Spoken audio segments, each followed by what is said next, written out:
Assalamualaikum warahmatullahi wabarakatuh. Anak-anakku, jumpa lagi dalam pelajaran pendidikan agama Islam kelas 5.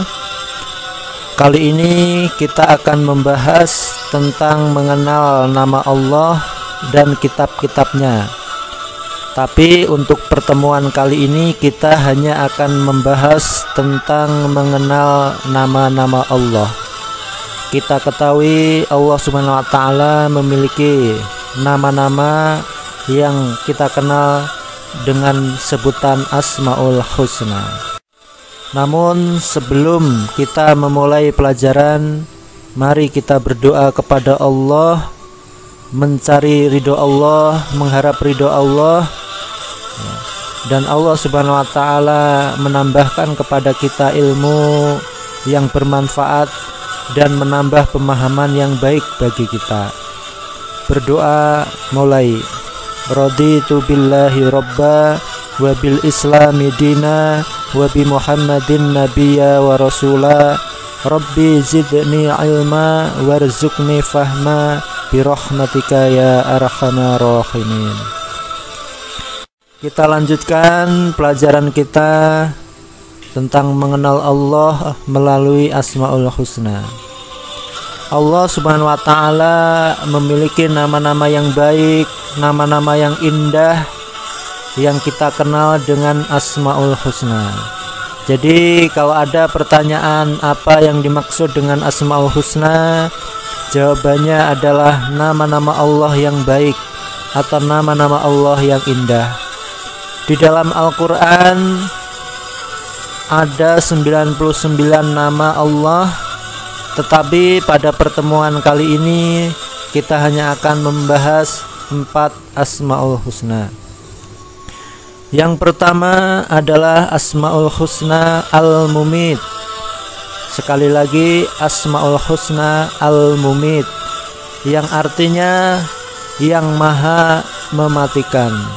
Jadi kalau ada pertanyaan apa arti Al-Mumit, jawabannya adalah yang maha mematikan. Bagaimana kita meneladani Asmaul Husna Al-Mumit?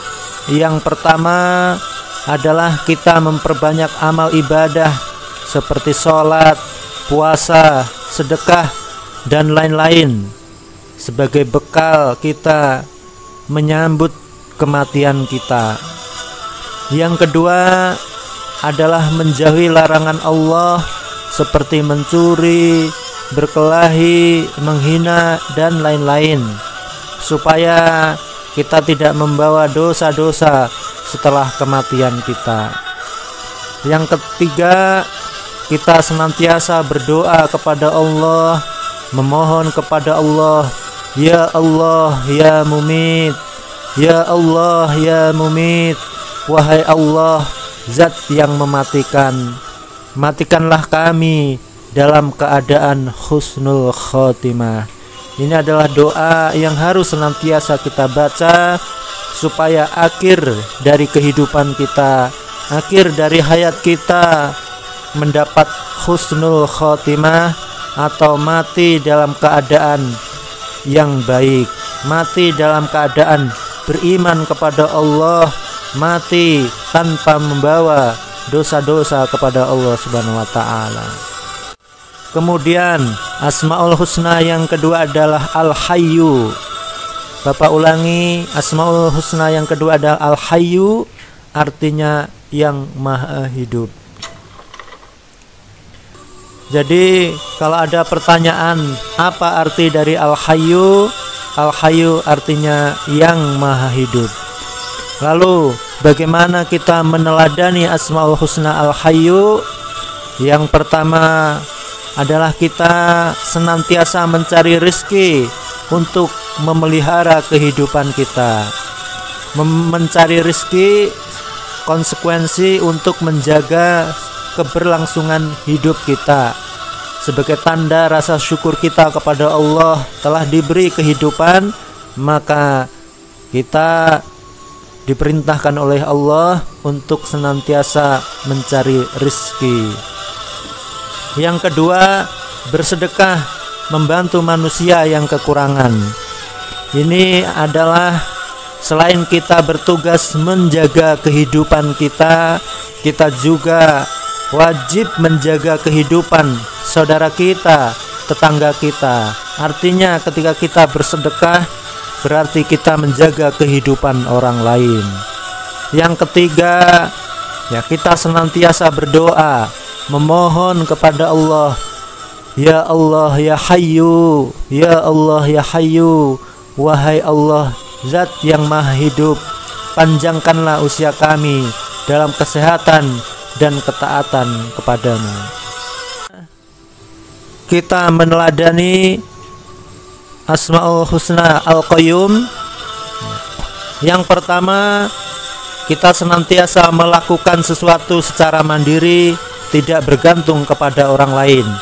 Artinya apapun yang bisa kita lakukan secara mandiri, kita kerjakan secara mandiri. Seperti anak-anak ketika bangun tidur, beresin tempat tidurnya sendiri. Jangan bergantung kepada orang tua.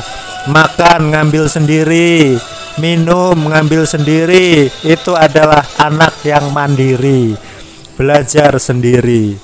Yang kedua, menjadi orang yang memenuhi kebutuhannya sendiri. Ini ketika kalian sudah dewasa nanti, berusahalah menjadi orang yang senantiasa memenuhi kebutuhan sendiri. Yang ketiga adalah rajin berusaha dan bekerja dengan sungguh-sungguh, karena Allah Subhanahu wa Ta'ala pun tidak membutuhkan siapapun, tidak membutuhkan bantuan siapapun dalam menjaga alam semesta raya ini. Yang terakhir, yang keempat adalah Asmaul Husna Al-Ahad. Bapak ulangi, Asmaul Husna Al-Ahad artinya yang Maha Esa. Jadi kalau ada pertanyaan apa arti Al-Ahad, artinya yang Maha Esa. Ini sebagaimana tercantum di dalam Al-Quran surat Al-Ikhlas ayat pertama, A'udzubillahi minasyaitonirrajim, Qul huwallahu ahad. Katakanlah dialah Allah yang Maha Esa. Esa artinya satu, Allah itu satu, tidak beranak, tidak pula diperanakkan. Lalu bagaimana kita meneladani Asmaul Husna Al-Ahad? Yang pertama, kita harus menyembah hanya kepada Allah, sebagaimana di dalam surat Al-Fatihah, Iyyaka na'budu, hanya kepadamulah Allah kami menyembah. Kita tidak boleh menuhankan selain Allah, menyembah patung, menyembah pohon, batu, dan sebagainya. Yang kedua, kita harus menjauhi sifat syirik. Syirik itu artinya menyekutukan Allah.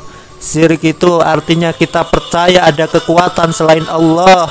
Kita percaya ada yang bisa memberi manfaat dan mudarat selain Allah. Kita harus hanya bergantung kepada Allah, sebagaimana di dalam surat Al-Fatihah pun dikatakan, wa iyyaka nasta'in, dan hanya kepadamulah Allah kami memohon pertolongan. Yang ketiga, kita senantiasa berdoa kepada Allah. Ya Allah, Engkaulah Tuhan satu-satunya, tidak ada sekutu bagimu, Engkaulah tempat meminta. Jadikanlah aku dapat hidup mandiri. Atau kita berdoa yang lain-lain, memohon yang lain-lain, itu hanya kepada Allah. Tidak usah pergi ke dukun, tidak usah ke paranormal dan lain-lainnya. Demikian anak-anakku semua, pelajaran kita pada kali ini, dan tugas kalian adalah menyalin materi yang ada di video ini ke dalam buku tulis kalian. Kalian tulis kembali materi yang Bapak sampaikan, kemudian silahkan difoto dan kirimkan ke grup WhatsApp. Kalau kalian merasa kesulitan, bisa ditanyakan di kolom komentar. Billahi taufik wal hidayah. Wassalamualaikum warahmatullahi wabarakatuh.